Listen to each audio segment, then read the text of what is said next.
हम लोग क्वेश्चन क्या कर रहा है, कह रहे एक विद्यालय में 20 शिक्षकों में से प्रत्येक का वेतन जो है 200 रुपए पाते हैं और अन्य 10 शिक्षकों और उसके बाद और 10 शिक्षक हैं, कह रहे प्रत्येक का और 10 शिक्षक का वेतन जो है 300 रुपए है। तो उसी विद्यालय में एक शिक्षक का वेतन कितना होना चाहिए। यानी एक क्वेश्चन कह रहा है कि एक स्कूल है, उस स्कूल में 20 शिक्षक हैं और 20 शिक्षकों का औसत जो वेतन है प्रत्येक का 200 रुपए है, प्रत्येक का 200 रुपए है और उसमें और 10 ऐसे शिक्षक हैं जिनका वेतन 300 रुपए पाते हैं। तो कह रहा है कि उनका टोटल अगर देखा जाए तो उन लोगों का औसत आय कितना हो सकता है, कितना हो सकता है। तो हम लोग यहां समझने का प्रयास करेंगे। कितना शिक्षक है, तो 20 शिक्षक हैं, इनका वेतन कितना है, इनका वेतन है 200 रुपए। कितना है, 200 रुपए वेतन यहां लिख लेंगे। अगर मान लीजिए कि 200 रुपए वेतन है तो 20 शिक्षक है तो इसका मतलब वेतन कितना हो जाएगा, तो यहां से गुणा कर लेंगे तो हो जाएगा ये 4000 के 4000 हो जाएगा। कितना हो जाएगा, 4000। अब यहां से ध्यान देंगे, उसके बाद और 10 शिक्षक है, कितना है, 10 शिक्षक है, इन लोगों का वेतन कितना है, तो 300 रुपए है। इनका हो जाएगा ऑलमोस्ट, ये हो जाएगा 3000, 3000 हो जाएगा। कह रहे इन सबको देखा जाए तो सबको अगर निकाला जाएगा तो औसतन मान इसका इन लोगों का आय कितना हो सकता है, आय कितना हो सकता है। तो हम क्या करेंगे, 10 और 20 शिक्षक हैं, 20 शिक्षक 30 शिक्षक हो जाएंगे ना, 20 हुआ है 10 है तो 30 शिक्षक, अब 30 शिक्षक का आय कितना हो जाएगा, तो इन लोगों का आय है, इन लोगों का महीना अगर महीने के हिसाब किया जाएगा तो इन लोगों का है 4000, इन लोगों को मिलता है 3000, दोनों को मिला लीजिएगा तो ये हो जाएगा 7000। और दोनों लोग कितना है, तो 30 लोग होगा, 30 लोग में 7000 में 30 लोगों के बीच में क्या किएगा, बांट दिया जाएगा। एक का वेतन कितना आएगा, हम क्या करेंगे, यहां से भाग दे देंगे 30 से 7000 में क्या करेंगे, भाग देंगे। 30 से 7000 में भाग देंगे तो कितना होगा, 30, ये हो जाएगा 30 दूनी 60, घटाएंगे तो बचेगा 10 और यहां से 0 उतर जाएगा, 10 तिहाई 10 नहीं 30 तिहाई 90, 90 घटाएंगे तो यहां से घटाएंगे तो 0 0, 10 में से 9 गया 1, फिर 0, 30 तिहाई 90, 90 आएगा यहां पे।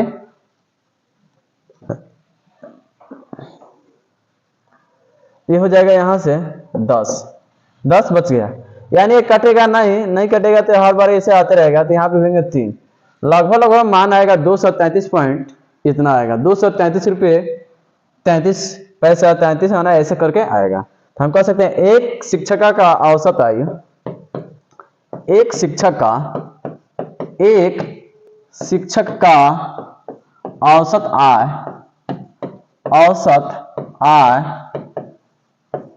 आय कितना हो सकता है, 233.33 पे बार लगा देंगे, इतना हो सकता है। नहीं तो हम ऐसे करेंगे, ये हो जाएगा 30 गुण ये हो जाएगा 233 बटे शेष कितना आया है 10। हमारा ये भी आंसर हो जाएगा, ये भी दोनों आंसर हो जाएगा। आ रहा समझ में, ये हमारा दोनों आंसर हो सकता है। आ रहा समझ में। चलिए हम लोग नेक्स्ट क्वेश्चन की तरफ चल रहे हैं। क्वेश्चन नंबर 2, एक विद्यालय में 15 शिक्षकों में से प्रत्येक का वेतन जो है 1500 रुपए पाते हैं और अन्य उसी में 5 और शिक्षक हैं जिनका वेतन 500 रुपए वेतन पाते हैं। करें उस विद्यालय में एक शिक्षक का औसत आय कितना हो सकता है। ये सेम क्वेश्चन है उसी जैसा। तो क्या करेंगे, यहाँ पे 15 गुण है, ये हो जाएगा 1500 हो जाएगा। और ये जो है 5 शिक्षक है, इन लोगों का औसत वेतन कितना है, प्रत्येक का वेतन कितना है, प्रत्येक का वेतन है 500, गुणेंगे 15 15 225, यानी हो जाएगा ये 22,500 और इन लोग का हो जाएगा 2500 रुपए। कह रहे हैं कि इनका औसत वेतन कितना हो सकता है।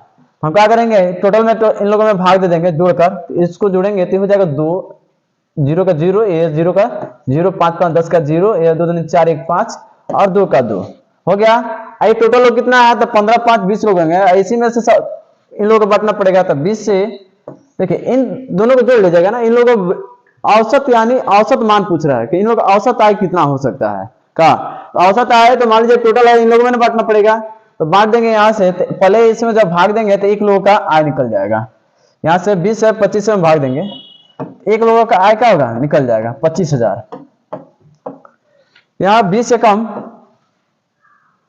1 मिनट रखिएगा, 0 0 5 5 10 का 2 4 1 5 2 सही है। ये हो जाएगा 20 से कम 20 हो जाएगा। तो यहाँ से घटाएंगे तो हो जाएगा 5, ये हो जाएगा 20 दूनी 40, घटाएंगे तो यहाँ से हो जाएगा 0 1, 20 बचे 100, यानी कट गया, एक जीरो बच गया, एक जीरो जीरो उतार देंगे, कर देंगे यहाँ पे जगह।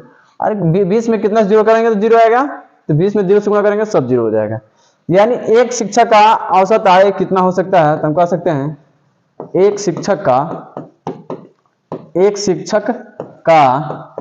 औसत आय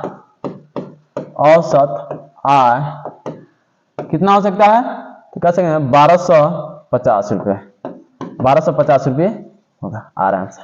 आ रहा समझ में आ रहा है तो कमेंट करिए, नहीं समझ में आ रहा है फिर भी कमेंट करिए, ठीक है। चलिए तीसरे क्वेश्चन में चलते हैं हम लोग। तीसरा क्वेश्चन है कि एक दफ्तर में 15 कर्मचारियों में से प्रत्येक का वेतन 1250 रुपये है। कह रहा है एक दफ्तर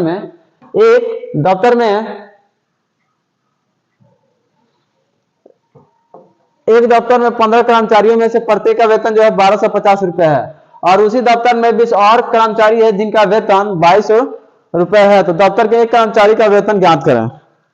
दफ्तर का एक कर्मचारी का वेतन ज्ञात करें, यानी इसमें 15 कर्मचारी हैं, इन लोगों का वेतन जो है 1250 रुपये है। कितना है, 1250 रुपये है, और इसी में 20 और कर्मचारी हैं जिनका वेतन कितना है 2200 रुपये है।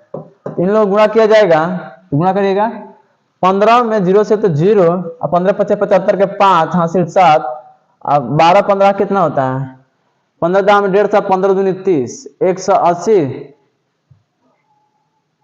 नहीं ऐसा नहीं, 15 पचे 15 दूनी 30, 30 7 37 के 7 हासिल 3, और 15 कम 15 3 18, यानी हो गया 18,750, 18,700।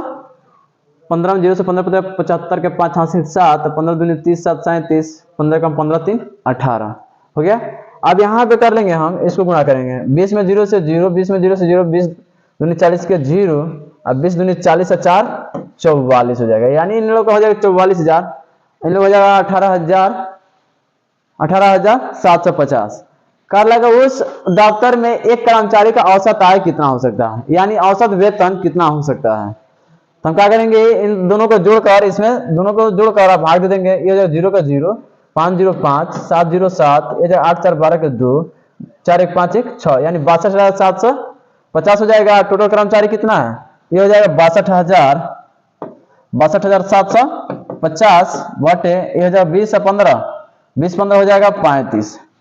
अब इनमें भाग दे देंगे 35 से, 62,750 में 62,750 में भाग देंगे, ये 35 से कम 35, यहाँ पर 7 5 12, तो यहाँ बचेगा 5, तो ये हो जाएगा 27, यहाँ पर हो जाएगा 70, यानी 35 दूनी होता है 70, 7 दूनी 14, 7 त्रिका 21, 35 दूनी 70 और 7 त्रिका 21, 3 दूनी यानी 6 बार में, 6 बार में, तो 6 में 6 25 30 का 0 और 6 18 3 21, यानी हो जाएगा 210।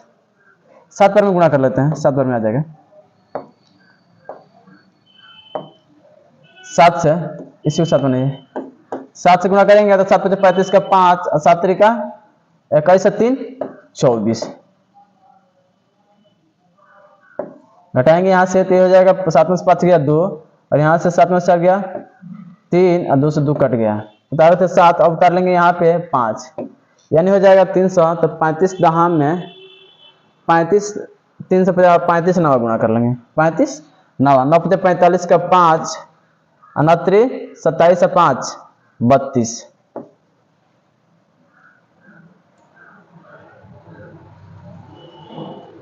7 4 11 31 होगा, 3115। अब यहाँ से घटा लेंगे, 5 में से 5 गया 0, और यहाँ से घटाएंगे तो क्या हो जाएगा 1, और 1 कट जाएगा 10, 5 उतारते 0, 35 यहाँ 105 हो जाएगा, तो 35 दूनी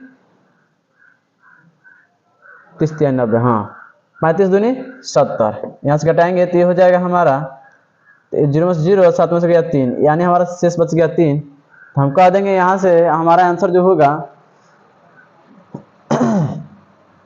यहाँ से हो जाएगा 35 गुणा 30 बटे 200 1792, 1792, नहीं तो हम ऐसे कर देंगे 30 में भाग देंगे, फिर से यहाँ से ये हो जाएगा दशमलव लगाएंगे तो ये हो जाएगा 30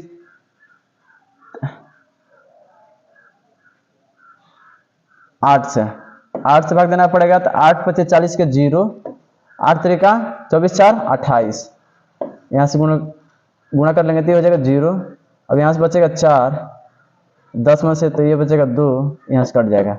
अब आ गया 200, तो यानी 30 तिहाई 90, 105, 5 से गुणा करेंगे ये हो जाएगा 5 से, 5 पचे 25 और 5 तिहाई 15 2 17 घटा देंगे यहाँ से, तो ये हो जाएगा 10 में से 5 गया 5, यहाँ से बचेगा ये 9 में से 7 गया 2, और यहाँ से कट जाएगा, फिर यहाँ बढ़ जाएगा 0।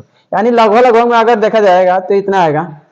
अगर नहीं तो इसका दोनों में से कोई एक अगर आंसर दिया है तो हम क्या करेंगे, 1792.85 आंसर ये भी दे दिया है। दोनों में से कोई भी एक आंसर अगर दिया है तो हम क्या करेंगे, दोनों में से कोई एक आंसर का सही लगा लेंगे। आ रहा समझ में? तो एक यहाँ कर देंगे, एक कर्मचारी का औसत वेतन जो होगा, एक कर्मचारी का औसत वेतन, औसत वेतन। आ रहा समझ में? इन दोनों में से कोई एक जो दिया है वही आंसर हम लगा लेंगे। आ रहा समझ में? चलिए नेक्स्ट क्वेश्चन की तरफ चलते हैं। क्वेश्चन नंबर 4, करें एक दफ्तर में 5 कर्मचारियों प्रत्येक का वेतन जो है 12 रुपए है, और अन्य 10 कर्मचारी में से प्रत्येक का वेतन जो है 20 है, तो दफ्तर में एक कर्मचारी का, यानी सेम वैसा ही क्वेश्चन है। तो ये हो जाएगा 5 गुणे 12, 12 पचे हो जाएगा 60, और ये हो जाएगा 10 गुणे 20, यानी हो जाएगा 200। जोड़ेंगे तो हो जाएगा 260, यानी टोटल 15 में 260 में 15 से भाग दे देंगे, ये हो जाएगा 15 से भाग दीजिए 260 में, ये हो जाएगा 15 कम 15, यहाँ से घटाएंगे 1 1, 15 पचे 5 के 90, और 15 सत्ते 105, 105 घटाएंगे तो यहाँ से हो जाएगा ए, इसके पास ये 11 है, ये 0 है, तो 11 ये है, तो इसके कहां से देंगे तो हो जाएगा 10, 10 में से 5 गया 5, और यहाँ पे 11 था, ये कहां से दे देंगे 10 हो गया ना, तो ये भी 10 हो गया, तो 10 हो गया तो क्या हो जाएगा, कट जाएगा, 0 बचेगा, 0 में 0 जाएगा, कट जाएगा, 1 में से जाएगा, कट जाएगा। अब यहाँ पे उतार देंगे दशमलव, अब यहाँ पे हो जाएगा 0, तो 15 तिया 45, यानी बार बार संख्या है क्या होगा 5, 15 तिया 45, यानी हम कह देंगे कि यहाँ से आएगा 15 पूर्णांक